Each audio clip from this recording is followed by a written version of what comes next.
जोगीलाल रायज्यू, विशिष्ट अतिथि नेपाली कांग्रेसका केन्द्रीय सदस्य आदरणीय शम्भुलाल श्रेष्ठज्यू, नेपाली कांग्रेसका पूर्व सभापति आदरणीय सत्यदेव राई, आदरणीय लक्ष्मण राई, प्रदेश सभाका माननीय वीरेन्द्र सिंहज्यू, पार्टीको अन्य विभिन्न जिम्मेवारी निर्वाह गरेर राख्नुभएका मञ्चमा रहनुभएको तल रहनुभएका मेरा थुप्रै अग्रजहरू यहाँ हुनुहुन्छ। मेरा आदरणीय श्रद्धेय अग्रजहरू, उपस्थित सम्पूर्ण दाजुभाइ दिदीबहिनीहरू, प्रिय साथीहरू, यहाँहरू सबैलाई मेरो हार्दिक अभिवादन छ।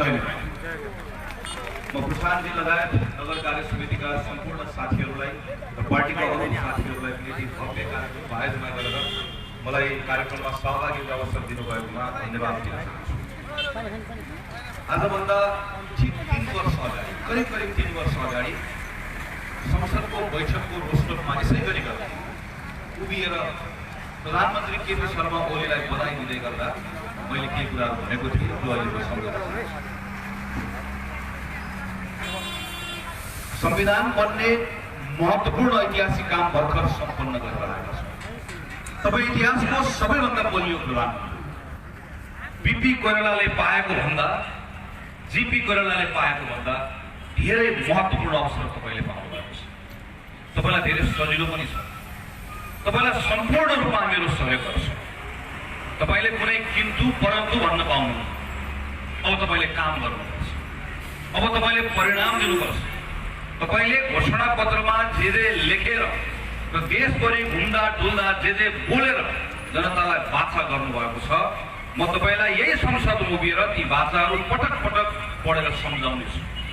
मैले प्रधानमन्त्रीको अगाडि र मैले के कुरा सम्झाएको, तपाईले भन्नुभएको छ 5 वर्षभित्रमा 5 लाख भन्दा बढी रोजगारीहरू, वर्षको 5 लाख भन्दा बढी रोजगारीको सृजना गर्दै करिब 25 लाख रोजगारी सृजना गर्छ। तपाईले भन्नुभएको छ 2 वर्षभित्रमा नेपालले खाद्यान्न भारतबाट किनेर ल्याउन बन्द गर्छ, फलफुल र तरकारी किनेर ल्याउन बन्द गर्छ। तपाईले भन्नुभएको छ 3 वर्षभित्रमा पूर्व पश्चिम 2 लेनको राजमार्गलाई 3 वर्षभित्रमा सुरु गरिनेछ, 5 वर्षभित्रमा यसलाई सम्पन्न गरिकन 6 लेनको बनाइनेछ। तपाईले भन्नुभएको छ 5 वर्षभित्रमा घरबार नभएको एउटा पनि नेपाली रहँदैन र प्रत्येक एउटा परिवारको 1 जना पुरुष र 1 जना महिलाले रोजगारी पाएको हुन्छ। मैले उहाँकै घोषणा पत्र पढेर संसदमा उहाँको अगाडि सुनाएँ। उत्तर दिनेमा प्रधानमन्त्रीले उभिएर भन्नुभयो, भर्खर 1 जना माननीयले बडो मेहनत गरेर मेरो घोषणा पत्र पढेर सुनाउनु भयो। बाबुले अब धेरै दुःख गर्नु पर्दैन, घर गएर आनन्दले सुत्नु भएको छ। तपाईँ राम्रोसँग निदाउनुहोस्, अब काम गर्ने पालो। यो भन्दै गर्दाखेरि संसदमा नेपाली कम्युनिस्ट पार्टीका साथीहरू, तपाईँले यहाँबाट पठाउनुभएका सांसदहरूले यसरी टेबल ठोक्नु भयो, यसरी ठोक्नु भयो, त्यो आवाज अहिले पनि म सम्झन्छु। हामी तर्सिएका थियौँ, तर त्यो नेपाली कम्युनिस्ट पार्टीको एउटा विश्वास थियो, एउटा सङ्कल्प पनि थियो होला सायद। आज त्यो 5 वर्ष मध्येको 3 वर्ष बितेको छ। 3 वर्ष हेरौँ त एकपटक।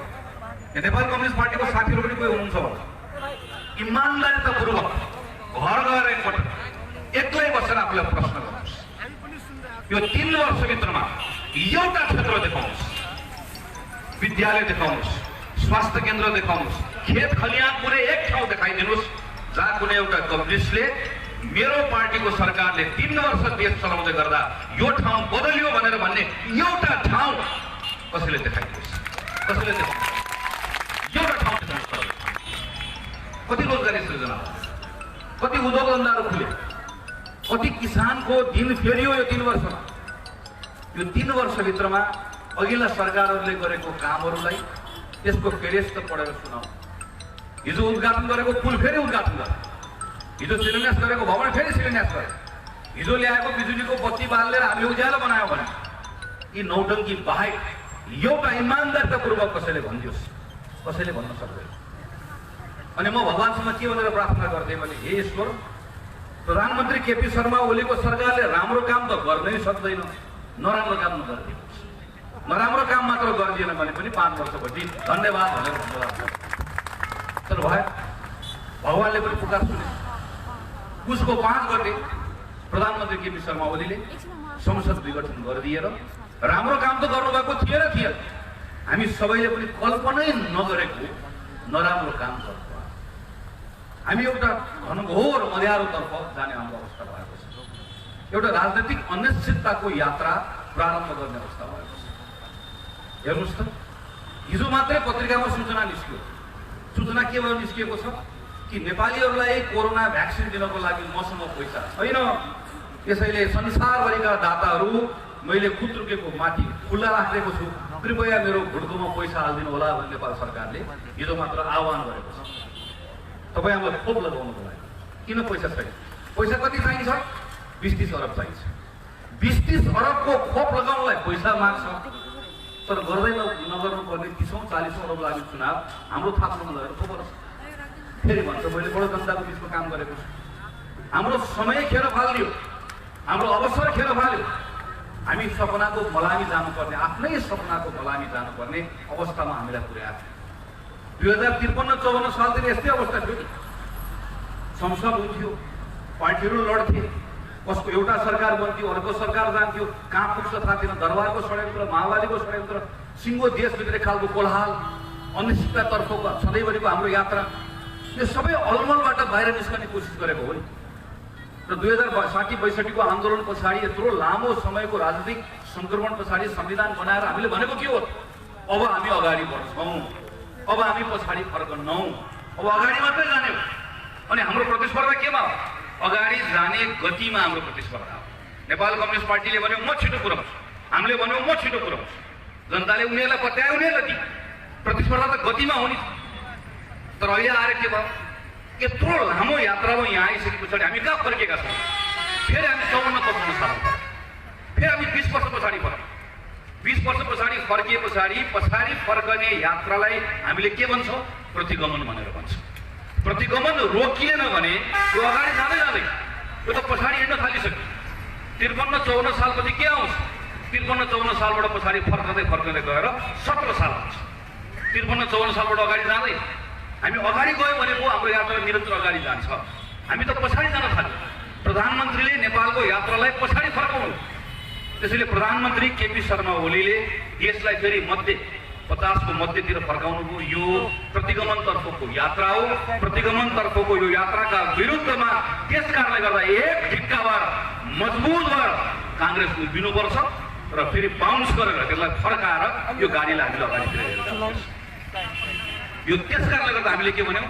यो कदम प्रतिगामी कदम, यो प्रतिगामी कदम जस्तै हो त्यस्तै यो असंवैधानिक कदम पनि।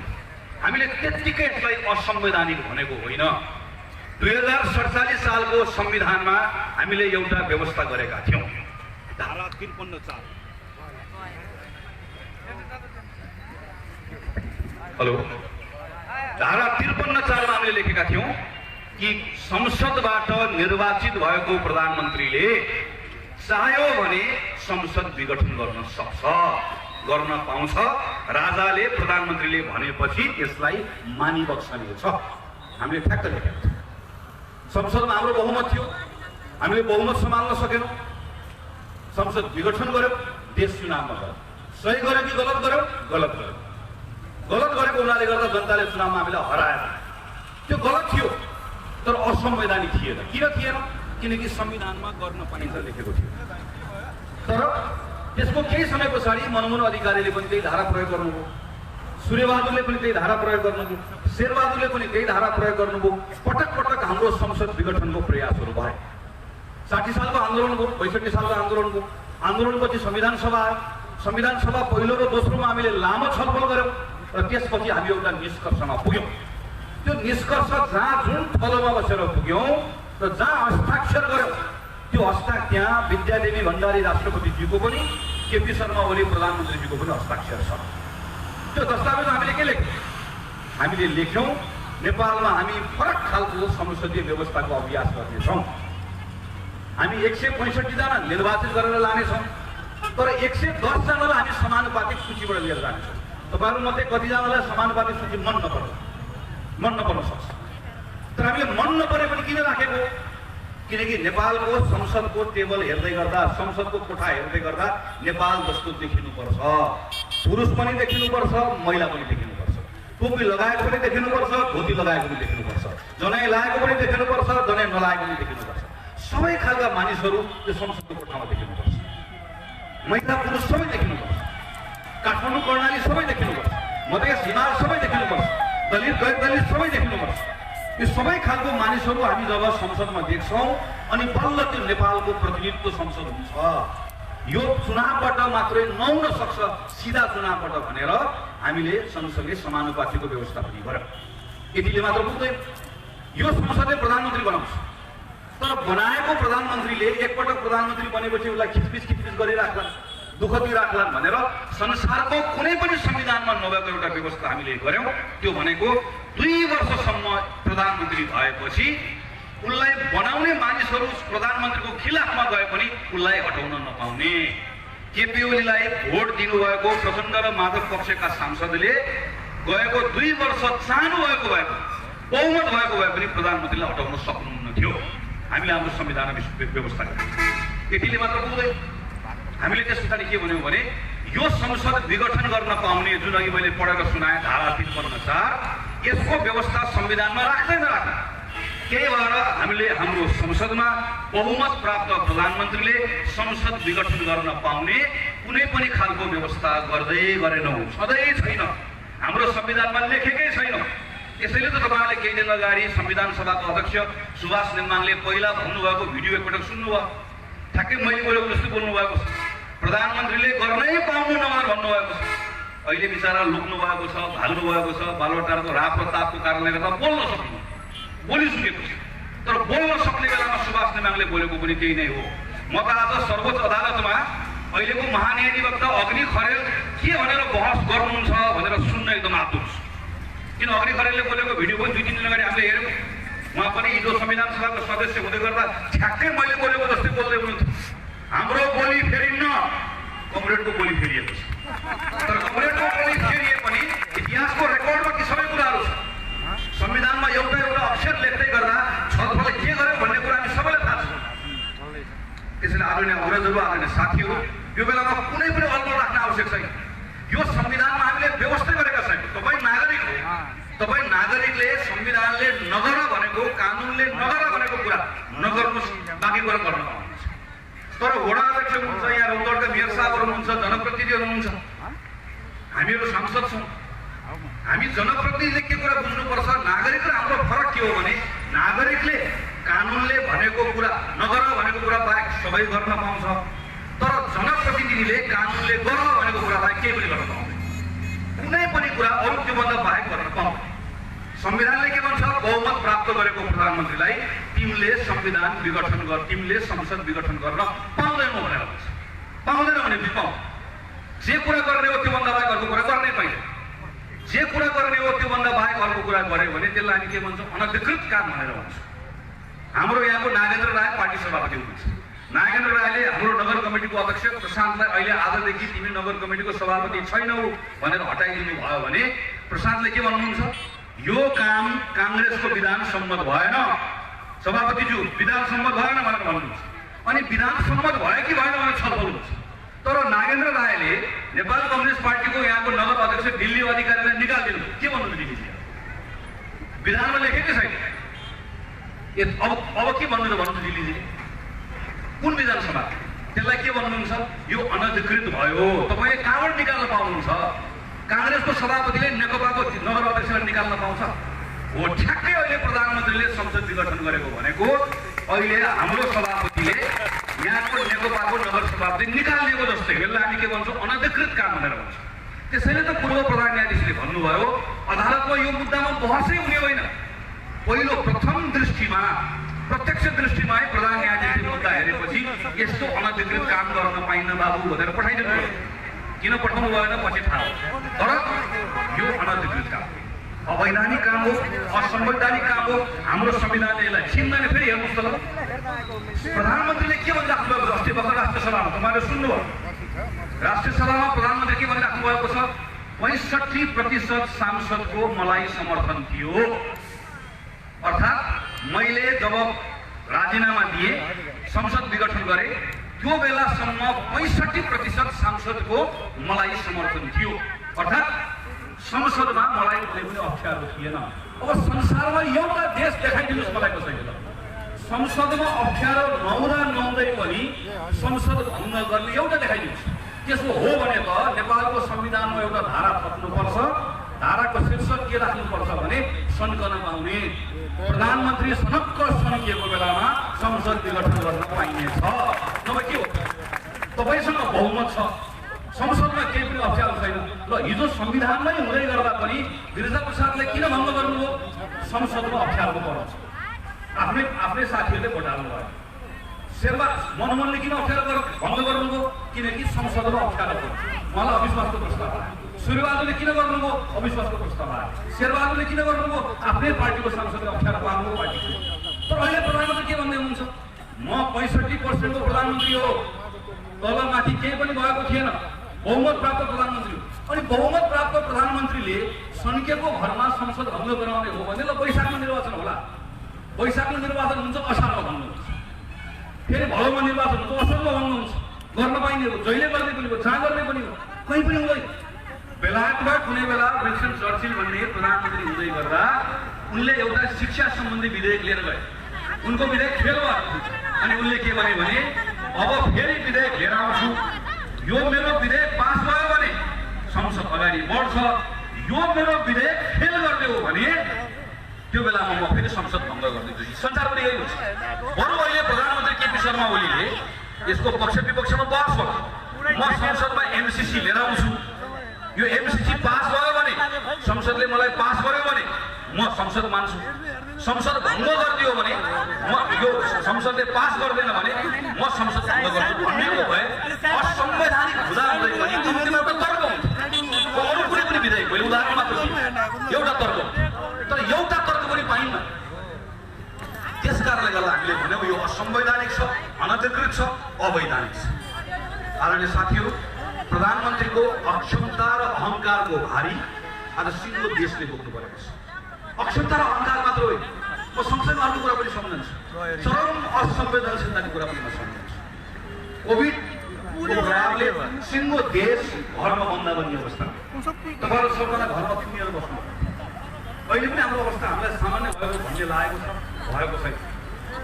मैले आज मात्र साथीहरूसँग सेयर गरेँ, बिहान मात्र 35 वर्षको हामीसँगै काम गरेको हामीभन्दा जुनियर नेपाल विद्यार्थी सङ्घको साथी जो बाबुको पार्टी सचिव हुनुहुन्छ, हिजो मात्रै उहाँको कोभिडबाट हिजो मात्र मृत्यु भयो। हामी अहिले पनि देखिरहेका छौँ, हाम्रो वरिपरि कतिपय साथीहरू हामीले गुमाइरहेका छौँ। हामी अब योभन्दा अगाडिको बाटो कसरी जाने हामीलाई थाहा छैन। तर म केही पुरानो कुराहरू सम्झन्छु। जतिखेर भन्दाबन्दी थियो, मानिसहरू भागाभाग गरिरहेका थिए, स्वास्थ्यको अवस्था त्यस्तै थियो, आर्थिक अवस्था जताततै अस्तव्यस्त भएको अवस्था थियो। त्यस्तो बेलामा मैले एकपल्ट दिन गरेर बसेँ। 29 दिनसम्म बैठक, 29 दिनसम्म प्रधानमन्त्री केपी शर्मा ओलीले एउटा पनि कोभिडसँग सम्बन्धित एउटा पनि बैठकमा उहाँले भाग लिनु भएन। जतिखेर तपाईँ हामी घरमा थुनिएर बसेका थियौँ। तर त्यही बेलामा उहाँले कतिवटा बैठक गर्नुभयो? त्यही बेलामा करिब उहाँले 48वटा बैठक गर्नुभयो।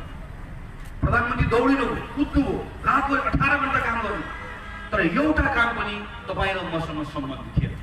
सांसद अपहरण गर्न पठाउनु भयो, प्रधान न्यायाधीश भेट्नुभयो, राष्ट्रपति भेट्नुभयो, सबै चाँजोपाँजो मिलाउनु भयो, तर एउटा पनि बैठक तपाईँ र मसँग सम्बन्धित थियो। अहिले हेर्नुहोस् त, 9 महिना प्रधानमन्त्रीको स्वास्थ्य खराब छ भनिकन 9 महिना प्रधानमन्त्रीले सिंहदरबार टेक्नु भएन। अहिले हेर्नुहोस् त, ठम ठम हिँडेर कहिले धनगढी कहिले यता, तर 9 महिना सिंहदरबार टेक्नु भयो। तपाईँ हामीप्रतिको एउटा जिम्मेवारी छैन। योभन्दा ठुलो महत्त्व अपमान के हुन्छ? संसदको सामना नगरिकन प्रधानमन्त्री संसद छोडेर भाग्नुभयो। त्यसैले मैले भने प्रधानमन्त्री भगौडा हो, संसद छोडेर भाग्ने भगौडा। तर प्रधानमन्त्रीको आसेपासे हेर्छु म, काठमाडौँको पार्टी बाहिरसम्म प्रधानमन्त्री आउनुहुन्छ, मान्छे जान्छ, प्रधानमन्त्री हँसाउनुहुन्छ, मान्छे तारिफ गर्छ, बेलुका युट्युबमा हेर्छ, अनि म दङ्ग पर्छु, वाह त्यहाँ गजब छ। अनि प्रधानमन्त्री वाह वाह भनेर भन्छन्। अनि मैले यसलाई कसरी बुझ्छु भने दशरथ रङ्गशालामा बक्सिङको खेल हुँदैछ, बक्सिङको रिङमा हामी प्रधानमन्त्रीसँग खेल्न कुरेर बसेका छौँ। खेल्न आएको प्रधानमन्त्री बाटोमा आउँदा आउँदै बाटोमै टाढा महाबौद्ध नगर आफै मेडल किनेर लाउनु भयो। अनि यत्रो सुनको मेडल ल्याएर गोल्ड मेडल पाएको भन्दै प्रधानमन्त्री हिँड्नुभएको, तल गले हो फर्स्ट भएको ताली बजाएर देशभरि। हामीले त्यसैले मैले साथीहरूलाई भने, प्रधानमन्त्रीसँग लाग्नुभएको साथीहरूलाई भने, तपाईँहरूले खोज्नुभएको नेपालको प्रधानमन्त्री खोज्नुभएको जोकर खोज्नुभयो। देशभरि मैले प्रधानमन्त्रीमाथि यो भन्दै गर्दाखेरि मलाई रत्ती भर पनि खुसी लागेको छैन। मेरो प्रधानमन्त्रीको बारेमा टिप्पणी गर्दै गर्दा, जसरी मलाई मेरो राष्ट्रपतिका बारेमा टिप्पणी गर्दै गर्दा रत्ती गर्न खुसी लागेको छैन। राष्ट्रपतिको संस्था निर्माण गर्नका लागि लडेर आएको मानिसहरू हामी। राष्ट्रपति भनेको हाम्रो प्रथम नागरिक, हाम्रो 12 आमाभन्दा माथि। हाम्रो पशुपतिनाथ, हाम्रो आराध्य देवको मन्दिरमा जब हामी पूजा सुरु गर्छौँ वा हाम्रो देवी थानहरूमा पूजा सुरु गर्छौँ, हामी त्यो बेलामा हामी आफू छिर्नुभन्दा पहिला हाम्रो 12 आमाभन्दा माथिको हाम्रो प्रथम नागरिक नगइकन हाम्रो पूजा सुरु हुँदैन। काठमाडौँको कमल पोखरीमा गएको 10 वर्षदेखि छठ पूजाको आयोजना गर्दै आएको छु, तर मेरो कमल पोखरीको पूजामा पनि राष्ट्रपति आएर अर्घ नदिकन हाम्रो पूजा सुरु हुँदैन। किन मानेको हामी? हाम्रो प्रथम नागरिक भनेर माने। तर राष्ट्रपति हामीले चाहिँ 12 आमाभन्दा माथि राख्ने, अनि राष्ट्रपति झरेर प्रधानमन्त्री ओलीको ज्ञानको एउटा सदस्यको रूपमा आफूलाई सीमित राख्ने राष्ट्रपतिको भूमिका त्यही हो। राष्ट्रपतिले हिजो हेर्नुहोस् त, प्रधानमन्त्री शेरबहादुर देउवा प्रधानमन्त्री भएको बेलामा डाक्टर गोविन्द केसी अनसनमा हुनुहुन्थ्यो। 2टा अध्यादेश शेरबहादुर देउवाको सरकारले पठायो। 2टा पठाएको अध्यादेश 18-20 दिनसम्म राष्ट्रपतिको कार्यालयले अध्यादेश बुझ्न पनि माने। अहिले हेर्नुहोस् त, प्रधानमन्त्री दायाँबाट आँखा झिम्काउनुहुन्छ, आँखा झिम्काउन पाएको छैन, बालबटारले आँखा झिम्काउन नपाउँदै गर्दा शीतल निवासले त्यसमा प्रतिक्रिया दिन्छ र उसले अडाएको काम गर्छ। शीतल निवास बालबटारले अडाएको काम गर्ने संस्था होइन, शीतल निवास संविधानले अडाएको काम गर्ने संस्था हो। शीतल निवासले बालबटार चिन्दैन, शीतल निवासले संविधानले दिएको प्रधानमन्त्री मात्र चिन्छ। तर दुर्भाग्य, शीतल निवासले संविधान चिनेन। हाम्रो प्रधानमन्त्रीको संस्था बदनाम भयो, हाम्रो राष्ट्रपतिको संस्था बदनाम भयो। प्रधानमन्त्रीको संस्था र राष्ट्रपतिको संस्था, दुईटै संस्थाले आफ्नो मर्यादा राख्न सकेन। तर आज 2टा संस्थाले मात्र होइन, सिङ्गो नेपाल कम्युनिस्ट पार्टीले आफ्नो मर्यादा राख्न नसकेको अर्को हाम्रो दुःखद अवस्था हो। यो अवस्था त्यतिकै आएको होइन। प्रधानमन्त्री केपी शर्मा ओली सिंहदरबार, नेपाल कम्युनिस्ट पार्टीको पूर्व नेता विद्यादेवी भण्डारी राष्ट्रपतिका रूपमा शीतल निवास, अनि नेपाल कम्युनिस्ट पार्टीका केही पूर्व प्रधानमन्त्रीहरू हामी यहाँ छौँ भनेर लेखेर माइती गरेर भुइँमा गएर बसेको हामी देखेका छौँ। हामी यहाँ छौँ भनेर लेखिरहेको प्रधानमन्त्री पूर्व प्रधानमन्त्रीले देख्दै गर्दा मैले उहाँलाई प्रश्न सोधेको छु, तपाईँ अहिले हामी यहाँ छौँ भनेर लेखेर बसिराख्नु भएको छ, तर तपाईँलाई मेरो प्रश्न छ, केही महिना अगाडि तपाईँहरू कहाँ हुनुहुन्थ्यो जतिखेर संसदमा हामीले राष्ट्रपतिका बारेमा प्रश्न उठाएर भन्यौँ नेपालको राष्ट्रपति होइन, बडा महारानी भइबक्स्यो। तपाईँहरू दौडेर तपाईँहरू कहाँ हुनुहुन्थ्यो? तपाईँहरू दौडेर शीतल निवास गएर शीतल निवासको तातो कुर्सीमा बस्ने आतुरता। हामीले संसदमा उभिएर भन्यौँ यो संसदमा सभामुख मात्रै हुनुहुन्छ, उपसभामुखको निर्वाचन नगरिकन संसदको बैठक चल्न नदिऊ। हामीले यो भन्दै गर्दा तपाईँहरू कहाँ हुनुहुन्थ्यो? हामीले संसदमा उभिएर भन्यौँ तपाईँहरू अदालत चलाउँदै हुनुहुन्छ, संसदीय सुनवाई समितिमा तपाईँको बहुमत छ, बहुमत प्रयोग गरेर प्रधान न्यायाधीशको नियुक्ति तपाईँहरूले खारेज गर्नुभयो। तपाईँहरू हामी त्यो भन्दै गर्दा तपाईँहरू कहाँ हुनुहुन्थ्यो? हामीले संसदमा उभिएर भन्यौँ नेपाल कम्युनिस्ट पार्टीसँग नजिक भएको नाममा बहालवाला सचिवले सेवा निवृत्त हुनुभन्दा पहिल्यै तपाईँ उनीहरूलाई निर्वाचन आयोगको प्रमुख बनाउँदै हुनुहुन्छ, नबनाउनुहोस्। हामीले यो भन्दै गर्दा तपाईँहरू कहाँ हुनुहुन्थ्यो? हामी तपाईँहरूलाई भन्दै थियौँ कि बालुवाटारबाट देश चलाउँदै हुन्छ प्रधानमन्त्रीले, तानेर सिंहदरबार ल्याउनुहोस्। तपाईँहरू कहाँ हुनुहुन्थ्यो? म भन्छु तपाईँहरू कहाँ हुनुहुन्थ्यो? तपाईँहरूमध्ये एकजना प्रधानमन्त्री ओलीले यो ट्र्याक्टर होइन कमरेड, यो प्लेन हो, प्लेनमा 2टा पाइलट हुन्छ, तपाईँ कहिले चलाउनु होला, कहिले म चलाउँला, आलो पालो चलाउँला भन्दै गर्दा त्यो पाइलट बन्ने लोभमा त्यो लोभले खिचेर बस्नुभएको थियो। तपाईँहरूमध्ये एकजना त्यो 72 करोड लिएर सर्को पाल्नको लागि यता कता सरलाइतिर घुम्दै हुनुहुन्छ। तपाईँहरूमध्ये एकजना गोर्खाबाट चुनाव हारेर राष्ट्रिय सभामा झ्यालबाट छिर्नको लागि प्रधानमन्त्रीसँग धुपबत्ती गरेर बस्नुभएको थियो। तपाईँहरूकै छिमेकी जिल्लाको मन्त्रीजीहरू हुनुहुन्छ। तपाईँहरू अस्तिसम्म अलिक अप्ठ्यारो लाग्दैन? अहिले हामी यहाँ छौँ भनेर लेखेर बस्दै गर्दाखेरि तपाईँहरू आजभन्दा 1 महिना अगाडिसम्म प्रधानमन्त्री केपी शर्मा ओलीले पटक पटक संसद विघटन गर्ने अपराध गरे, त्यस्ता गरे भनिरहँदै गर्दा यही पारीको जिल्लाको मानिसहरू, तपाईँकै जिल्लाको मानिसहरू मन्त्री भएर टाँसिएर बस्नुभएको, जुका टाँसेको बस्नु बोल्नु पर्दैन? त्यो बेलामा संविधानभन्दा मन्त्री ठुलो, संविधानभन्दा प्रधानमन्त्री ठुलो, संविधान र देशभन्दा राष्ट्रिय सभाको सदस्य ठुलो। तपाईँहरू सबैको लोभ र लालसाको कारणले गर्दा, तपाईँहरूको कायरताको कारणले गर्दा प्रधानमन्त्रीले यो दुस्साहस गर्ने अवस्था बनेको र यो कायरता पनि रातारात आएको होइन। यो कायरता पनि नेपाल कम्युनिस्ट पार्टीको निर्माण हुने बेलादेखि आयो। नेपाल कम्युनिस्ट पार्टी जतिखेर बन्यो, यो कम्युनिस्ट पार्टी बनेको जगमै समस्या छ। जगमा समस्या भएपछि घर ढल्छ जरा कुहिएपछि हाँगा बिङ्गा कुहिएर धर्छ नेपाल कम्युनिस्ट पार्टीको जगमै समस्या थियो। मैले त कम्युनिस्ट पार्टी बनेको बेलामा भनेको सम्झन्छु नेपाल कम्युनिस्ट पार्टीका कार्यकर्ता साथीहरूलाई, तपाईँहरूलाई मूर्ख बनाइदिएछ। दुईजना नेपाल कम्युनिस्ट पार्टीका एमाले र माओवादीका अध्यक्षले राष्ट्रिय सभा गृहमा उभिएर मुठी कसेर भन्नुभयो, हामीहरू दुईजना कमरेडहरू मिलेर नयाँ पार्टी बनाएका छौँ। नेपाल कम्युनिस्ट पार्टी एमाले भनेको आलु जस्तो पार्टी। आलु भनेको कस्तो हुन्छ? जमिन मुनि फल्छ, तरकारी खान मिल्छ, भुटेर खान मिल्छ, उसिनेर खान मिल्छ। माथिपट्टिको आलुको माथिपट्टिको खालि पातपट्टि गएर मात्रै मान्छेले खान नमिल्ने हो। अनि माओवादीको अध्यक्षले आएर भन्नुभयो, माओवादी भनेको काउली जस्तो पार्टी, यसको फुल खान मिल्छ, जरा खान मिल्दैन। अनि उहाँले भन्नुभयो, हामी दुईटा मिलेर कमरेडहरूले गरेर संश्लेषण विश्लेषण सबै गरेर एउटा नयाँ बिउ बनाएका छौँ। यो यस्तो बिउ हो कमरेडहरू, यसलाई लिएर रोप्नुहोस्, खेतमा आलीमा गरामा रोप्नुहोस्। अनि 1 वर्ष सिंचित गर्नुहोस्। अनि हेर्नुहोस् 1 वर्षपछि कमरेडले देख्नुहुनेछ माथिपट्टि काउलीको फुल छ, तलपट्टि जरामा आलुको डल्लो छ। माथिको आलु पनि खानुहोस्, तलको काउली। सबैलाई कुनै त लालबन्दीको दङ, सबजना मान्छे घर घर आए भयो, हाम्रो नयाँ बिउ छ, आलु पनि खान मिल्ने, काउली पनि खान मिल्ने। अहिले 3 वर्षपछि कोही यता दौड्या छन्, कोही उता, कोही कालो झन्डा, कोही गोमन साथ, कोही के दौडीले गर्दा बल्ल थाहा पाए कमरेडले भएको के रहेछ भने तल आलु माथि काउली होइन, जरामा काउलीको जरा माथि पात आलु, माथिको खान मिल्छ, कमरेडहरू दङ्गो परेको छ। त्यो हुनेवालै थियो, त्यो कहीँ जानेवाला थियो। यो नियति बेहोर्ने कुरा निश्चित थियो, किनकि नेपाल कम्युनिस्ट पार्टी बनेकै त्यही जग्गामा। हिजो प्रधानमन्त्री पूर्व प्रधानमन्त्री प्रचण्डले केपी ओलीलाई हिजो मात्र के भनेर आरोप लगाइराख्नु भएको थियो भने तपाईँले प्रधानमन्त्री हुने लोभका लागि मसँग हस्ताक्षर गर्न आउँदै गर्दा जनताको बहुदलीय जनवाद तपाईँले विसर्जन गर्नुभएको हो। प्रधानमन्त्री केपी ओली के भन्दै हुनुहुन्छ? तपाईँ चितवनबाट चुनाव हार्ने डर भएको हुनाले गर्दा तपाईँले जनयुद्ध बिसाएर आएको, एउटा चितवनबाट हार्ला भनेर डराएको मान्छे, एउटा प्रधानमन्त्री हुन नपाइएला भन्ने डराएको मान्छे।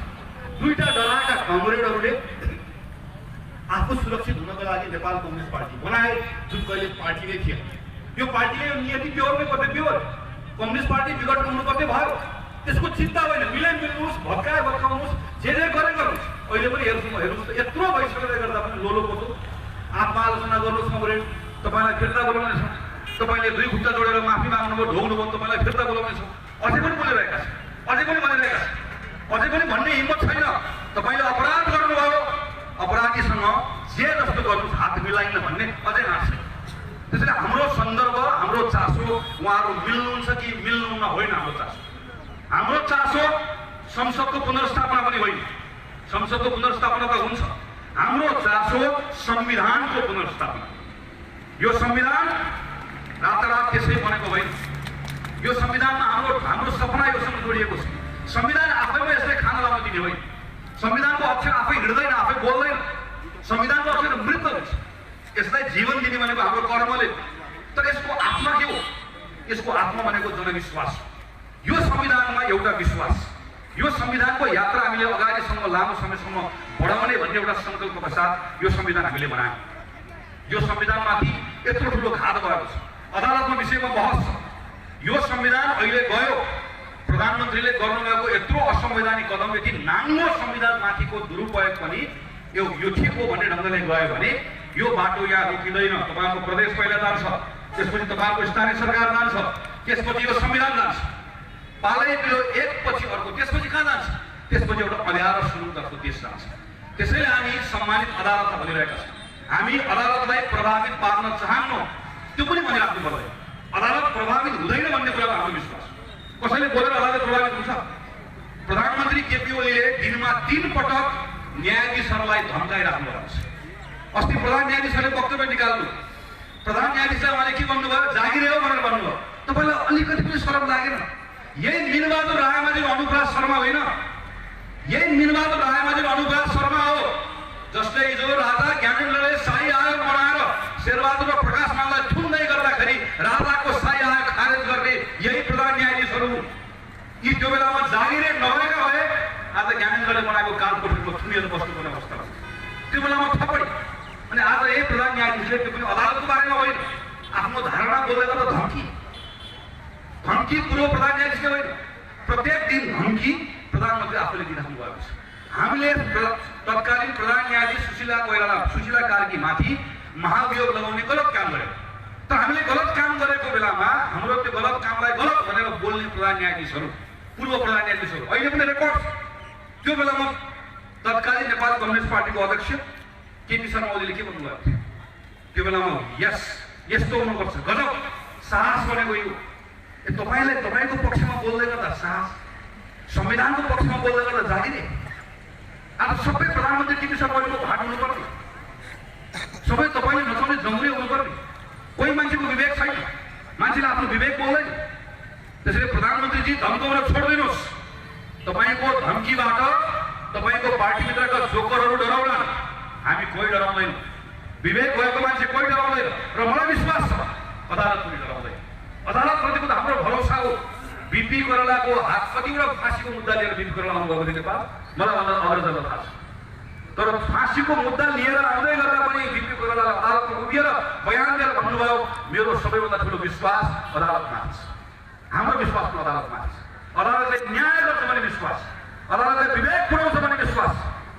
कोही साथीहरू भन्नुहुन्छ संसदको पुनर्स्थापना अदालतले गर्दैन, म भन्छु कसरी गर्दैन?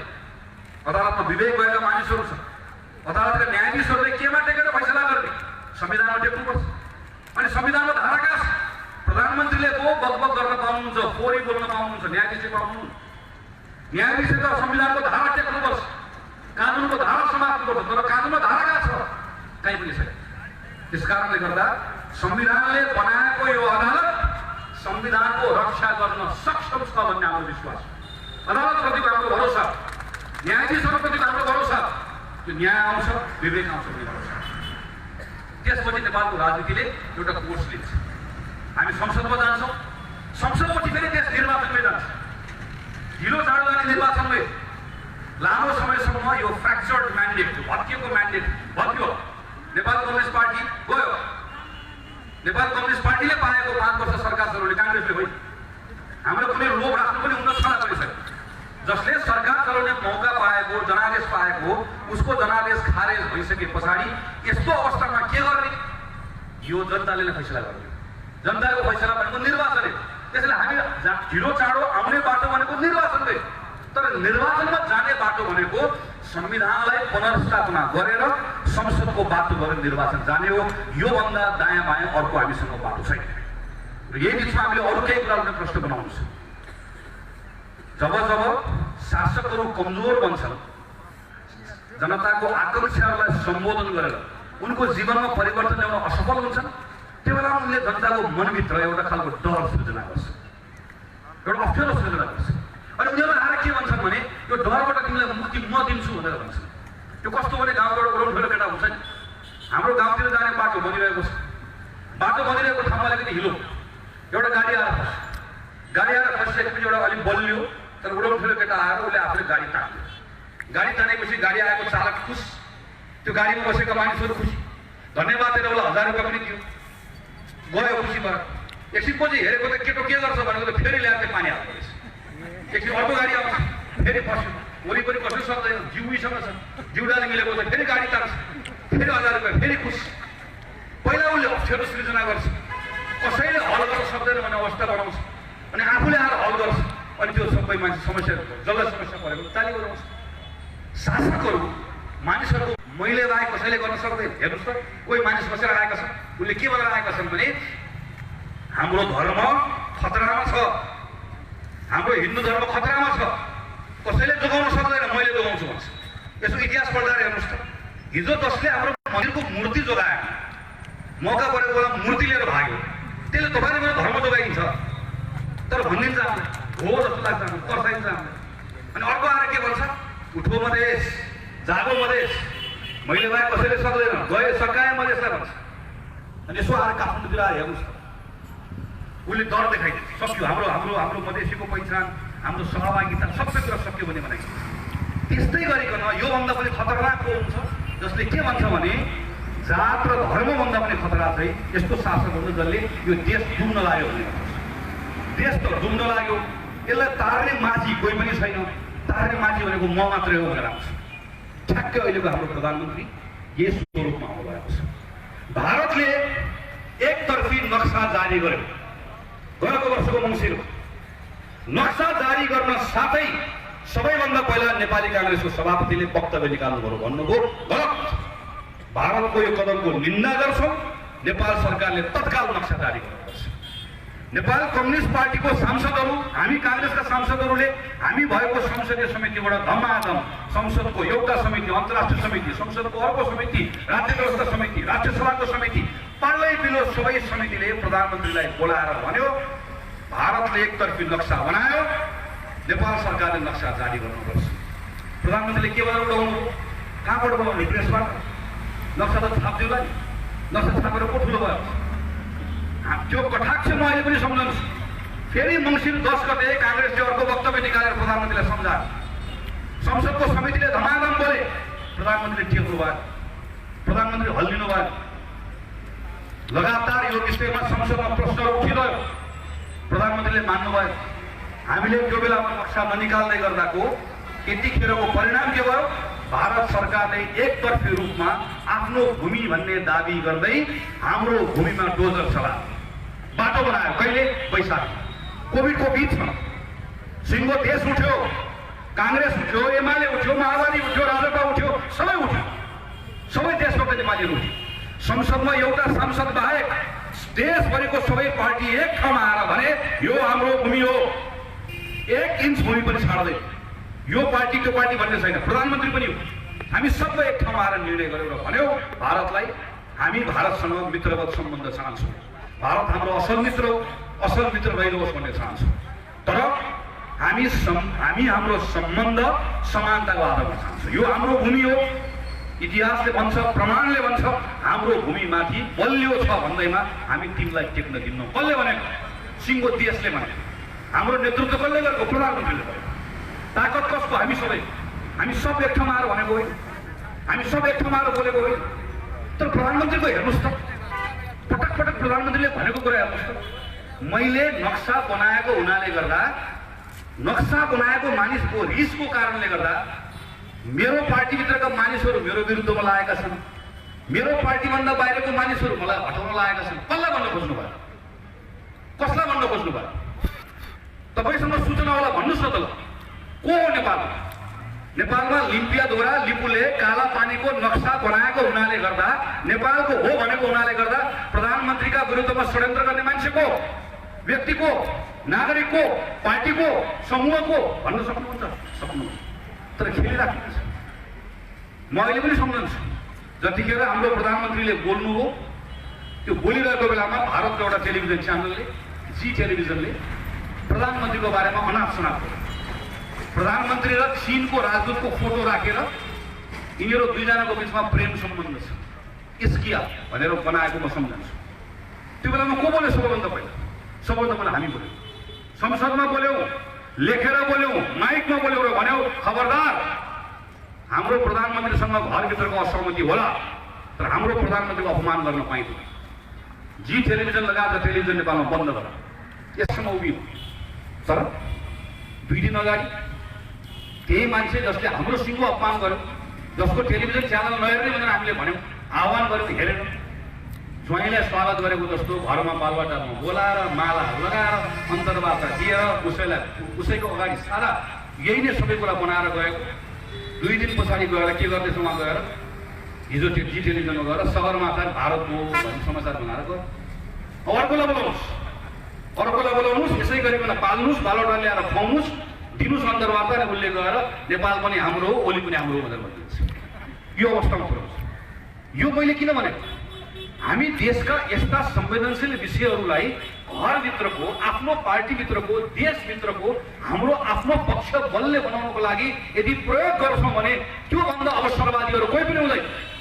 त्यसैले जनताले काङ्ग्रेसको कुरा मात्र होइन, म आम जनतालाई आग्रह गर्न चाहन्छु, बुझ्नुपर्छ। तपाईँको धर्म जोगाइदिन्छु भनेर कोही आउँछ भने हेर्नुहोस्, विचार गर्नुहोस्। मेरो जाति जोगाइदिन्छु भनेर आउँछ भने विचार गर्नुहोस्। मेरो देश जोगाइदिन्छु भनेर आउँछ, विचार गर्नुहोस्। तुच्छ मान्छे मात्रै देशका विरुद्धमा लाग्छ। यत्रो राजनीतिक पार्टी खोलेर यत्रो वर्ष आफ्नो जीवनका अरू सबै कुरा छाडेर गल्ती भयो होला, कमजोरी भयो होला लागेको, म कम्युनिस्टको एउटा नेपाल कम्युनिस्ट पार्टीमा लागेको साथीसँग मेरो असहमति होला, तर उसको देशभक्तिमा म शङ्का गर्दिनँ। नेपाली काङ्ग्रेसको साथीको राजापाको साथीसँग मेरो असहमति होला, उसको मुद्दामा छ, तर उसको देशभक्तिमा म शङ्का गर्दिनँ। टोपी लाउनेको देशभक्तिमा पनि शङ्का गर्दिनँ, धोती लाउनेको देशभक्तिमा पनि शङ्का गर्दिनँ, जनै लाउनेको पनि शङ्का गर्दिनँ, दारी पाल्नेको देशभक्तिमा पनि शङ्का गर्दिनँ। मलाई जति माया छ उसलाई पनि त्यतिकै माया छ, अनि नै बनेको हुन्छ देश। तर मेरो प्रधानमन्त्री पटक पटक देश कोही आउँछ धर्मको नाममा, कोही आउँछ जातका नाममा, अनि प्रधानमन्त्री अहिले को काम हुन्छ? पहिला कमजोर बनाएर डुब्न लागेको देश। यो हिजो राजा महेन्द्रको भाग 2 हो। यो तरिकाले न हिजो जोगायो न भोलि जोगाउँछ। देशभित्रका सबै संस्थालाई पङ्गु बनाएर, अदालतलाई पङ्गु, अख्तियारलाई पङ्गु, संविधानलाई पङ्गु, संसद भङ्ग गरेर हामी सबलाई कमजोर बनाएर, अनि देशभित्रको लोकतन्त्र विधि प्रक्रिया सबलाई मासेर त्यसमा त्यसलाई खरानी बनाएर त्यसमा टेकेर अग्लो भए भनेर भनेको प्रधानमन्त्रीले तपाईँ र मेरो सम्मानको रक्षा गर्न सक्नुहुन्न हो। हामीलाई चाहिएको छ, हामी भारतसँग पनि छाती ठोकेर भन्न चाहन्छौँ हाम्रो भूमि हामीलाई फिर्ता चाहिन्छ। हामी चीनसँग पनि छाती ठोकेर भन्न चाहन्छौँ 1 इन्च भूमि चीनले पनि तलमाथि गर्न पाउँदैन। हामी भारत र चीनलाई फेरि यो पनि भन्न चाहन्छौँ तिमीहरू दुवै हाम्रो मित्रहरू, हामी तिमीहरू सँगसँगै मिलेर विकास पनि गर्न चाहन्छौँ। हामी भारतलाई भन्न चाहन्छौँ तिमीसँग हाम्रो विशेष सम्बन्ध छ। हामी चीनलाई भन्न चाहन्छौँ तिमी हाम्रो नजिकको छिमेकी हो, हामी तिमीबाट लाभ लिन चाहन्छौँ, मिलेर काम गर्न चाहन्छौँ, तर हेपिन चाहन्छौँ। र हेपिँदैनौँ पनि, सिङ्गो देश यो भन्न चाहन्छ, कोही फरक छ। अनि यो देशभित्रको भोट माग्ने मुद्दा हुन्छ, अनि यो यहाँ देशभित्र कोही एउटा आउँछ सुरुङ युद्ध गर्ने भन्छ, होला होला भन्छ, युवालाई उचालिदिन्छ। एउटा पहिला आएन एकजना सुरुङ युद्ध गर्ने हो, भारतलाई ठोक्ने भनेर आयो, देखिँदा आयो पछि। त्यसैले यो ढङ्गबाट हाम्रा भावनाहरूसँग खेल्ने राजनीतिक नेतृत्वसँग पनि हामीहरू निरन्तर रूपमा सचेत रहन आवश्यक छ। नेपाल कम्युनिस्ट पार्टीको अहिलेको नेतृत्वले नेपालको स्वाधीनताको पक्षमा पनि काम गर्न सकेन, नेपालको समृद्धिको पक्षमा पनि काम गर्न सकेन, नेपालको स्थिरताको पक्षमा पनि काम गर्न सकेन भन्ने कुरा हामीहरूले राम्रोसँग बुझ्न आवश्यक छ। म पार्टीको साथीलाई यो पनि आग्रह गर्न चाहन्छु, आज संघीयता धरापमा परेको छ। आज काठमाडौँमा बडो दुःखका साथ भन्नुपर्छ, यहाँ प्रदेशको मानिसहरू हुनुहुन्छ, प्रधानमन्त्री केपी शर्मा ओलीको सरकारले कुनै पनि बेलामा प्रदेश खारेज गरिदिन सक्छ। प्रदेश खारेज गर्दै गर्दाखेरि तपाईँहरूकोतिर के हुन्छ थाहा छैन, तर काठमाडौँतिर थुप्रै मान्छेले ठिक गर्नुभयो भनेर भन्ने अवस्था बन्न सक्छ। किन?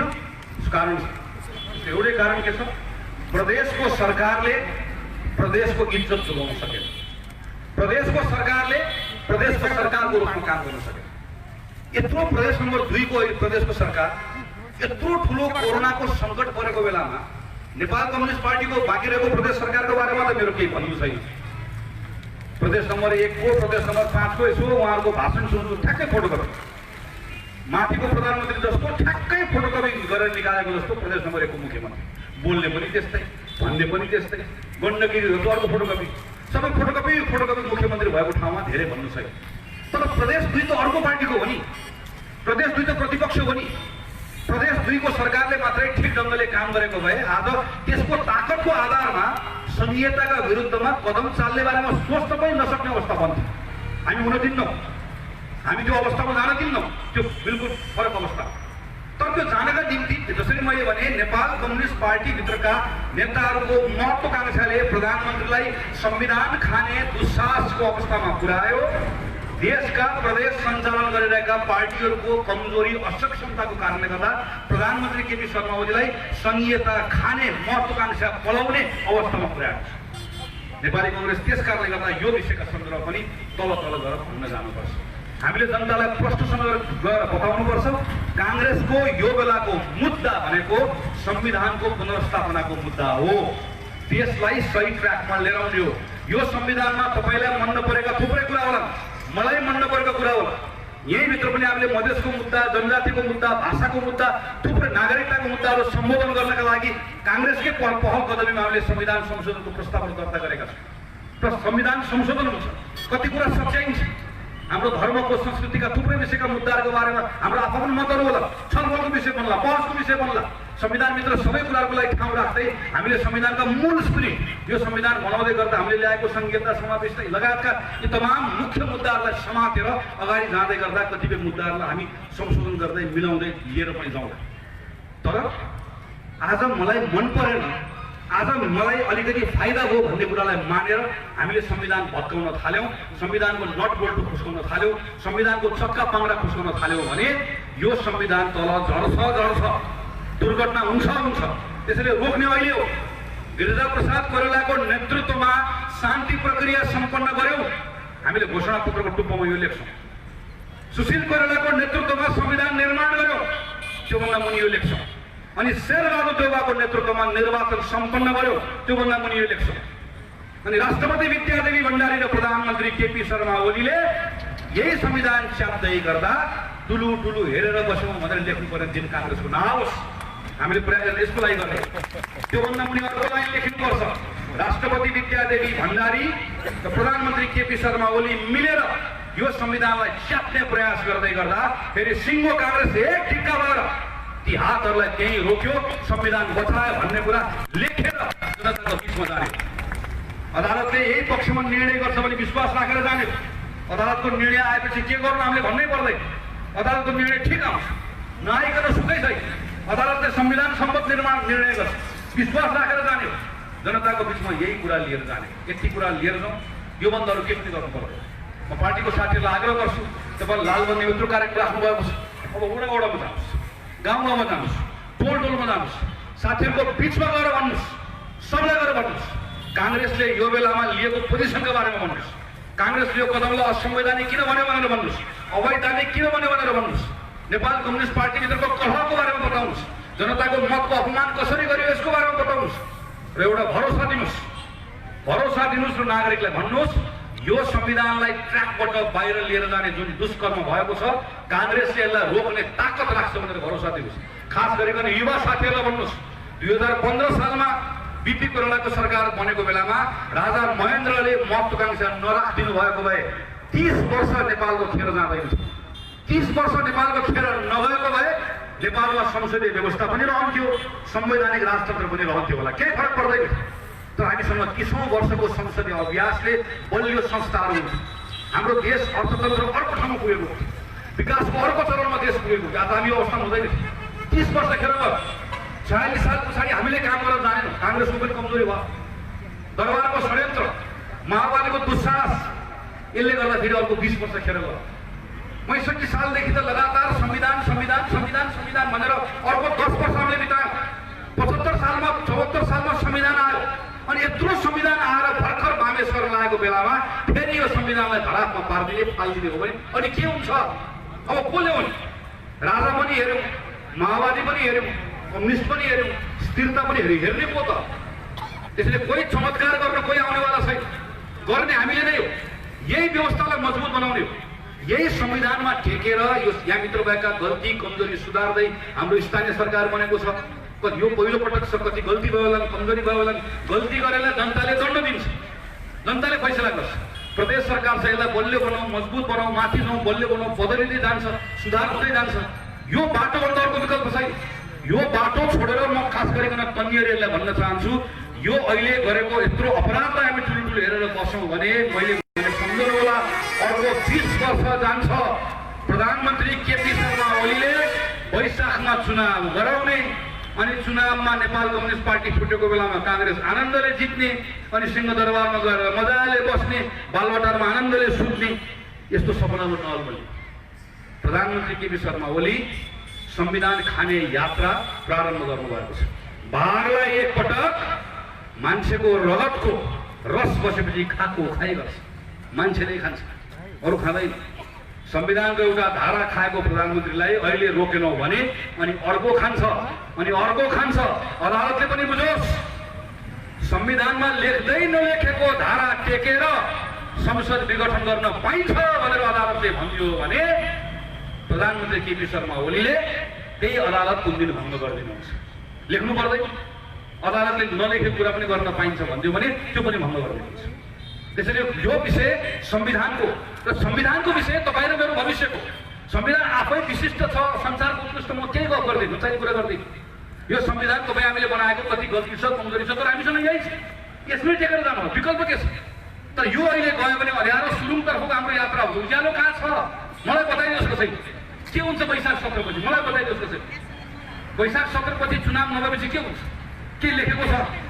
केही बाटो छ हामीसँग त्यसले हामीलाई कुन अँध्यारोतर्फ लिएर जान्छ अर्को 10 वर्ष फेरि खेर फाल्ने फेरि एउटा शासक आउने त्यसले डुबाउने त्यसको विरुद्ध फेरि आन्दोलन गर्ने फेरि अर्को पुस्ता आउने फेरि ढुङ्गा हान्ने फेरि लड्ने अनि फेरि प्रजातन्त्र ल्याउने फेरि प्रजातन्त्रको पुनर्स्थापनाको महान शहीद भन्ने फेरि फोटोमा माला लाउने फेरि बाटो घुमेको गर्ने यही चक्रमा के अगाडि बढ्ने हो त हामी कहाँ छौँ यो संविधानले हामीलाई देशका सबै जात जाति भाषाभाषी सबै धर्म सबै लिङ्गका मानिसहरूलाई समेटेर लिएर जाने ठाउँ दिएको छ आधार दिएको छ के को यो आधार अगाडि बढौँ यसका निम्ति त्यस कारणले गर्दा म अन्त्यमा फेरि एकपल्ट आग्रह गर्छु तमाम नेपाली काङ्ग्रेसका साथीहरूलाई म आग्रह गर्छु पार्टीका साथीहरू कुनै अलमा नराखिकन पार्टीको नेताहरूको कुरा पनि फरक छैन बोलेको कुरा कसैको आफ्नो तरिका होला सबको कुरा एउटै हो पुस 5 गते काङ्ग्रेसले निर्णय गरेको छ प्रधानमन्त्री केपी शर्मा ओलीको यो कदम असंवैधानिक छ यो बदनियतपूर्ण छ यसले देशलाई षड्यन्त्रमा लिएर गएको छ काङ्ग्रेसले निर्णय गरेको छ नेपाल कम्युनिस्ट पार्टीले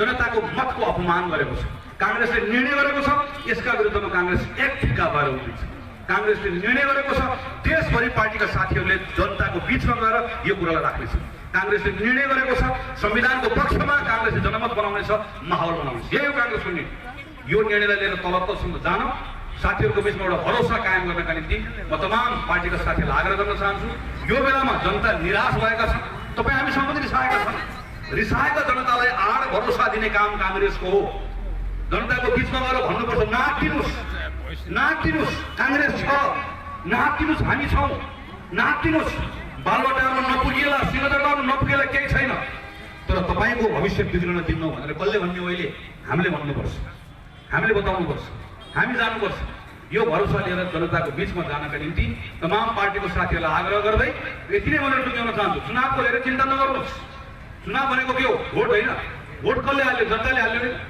अनि जनताको मनमा काङ्ग्रेसले ठिक गर्यो भनेपछि भोट हाल्न आउँदैन जाँदैन यो पटक कहीँ पनि हेर्नुहोस् नेपाल कम्युनिस्ट पार्टीको जति झगडा गरे पनि अन्तिममा के हुन्छ एउटाको भागमा हँसिया एउटाको भागमा अथक अनि घाम जतापट्टि लागे पनि के हुन्छ यो पटकको घामले पोल्नेवाला छ घामले पोलेपछि मान्छे कहाँ आउँछ गाछीमै आउँछ गाछीकै मुनि आउँछ के आउने हो जाने ठाउँ कहीँ छैन आउने यही हो मायाले आउने हो प्रेमले आउने हो विश्वासले आउने हो यही खालि हामी ठिक ढङ्गले उभियौँ ठिक ढङ्गले जनताको कुरा राख्यौँ भने कोही कतै जाँदैनन् त्यही विश्वास र भरोसाका साथमा पार्टीका साथीहरूले आफ्ना साना तिना सबै कुराहरू झिना मसिना झिङ्गे कुराहरू यी सबै कुराले अलमलाउँदै एकताबद्ध भएर सिङ्गो पार्टीलाई एक टिक्का बनाएर लिएर जाने कुरामा सर्लाहीका तमाम पार्टीका साथीहरू लाग्नुहुन्छ भन्ने विश्वास व्यक्त गर्दै मेरो कुरा टुङ्ग्याउँछु धन्यवाद नमस्कार जय नेपाल जय नेपाल